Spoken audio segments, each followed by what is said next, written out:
ఆ ఇంట్లో సంగతి, ఈ ఇంట్లో సంగతి, అందరింట్లో సంగతి. ఈరోజు మన మధ్య ఎవరైనా అలాంటి వారు ఉన్నారా?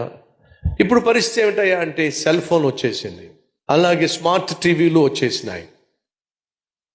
కొంచెం టైం దొరికితే చాలు, మనకు తెలియకుండానే చెయ్యి ఎక్కడికి వెళ్తుంది?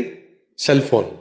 వెంటనే సెల్ ఫోన్ తీయాల్సిందే, లేదా టీవీ ఆన్ చేయాల్సిందే, లేదా సీరియళ్ళు చూడాల్సిందే, లేదా సినిమా చూడాల్సిందే, లేదా పనికిమాలిన వాటిని చూడాల్సిందే. కొంచెం టైం దొరికితే చాలు. మనం టైం వేస్ట్ చేస్తున్నామంటారా, టైం పాస్ చేస్తున్నామంటారా, లేక టైంని ఇన్వెస్ట్ చేస్తున్నామంటారా? ఒకసారి ఆలోచించండి.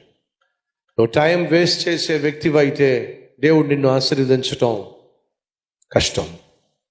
నువ్వు టైం పాస్ చేసే వ్యక్తివైతే దేవుడు నిన్ను దీవించటం కష్టం.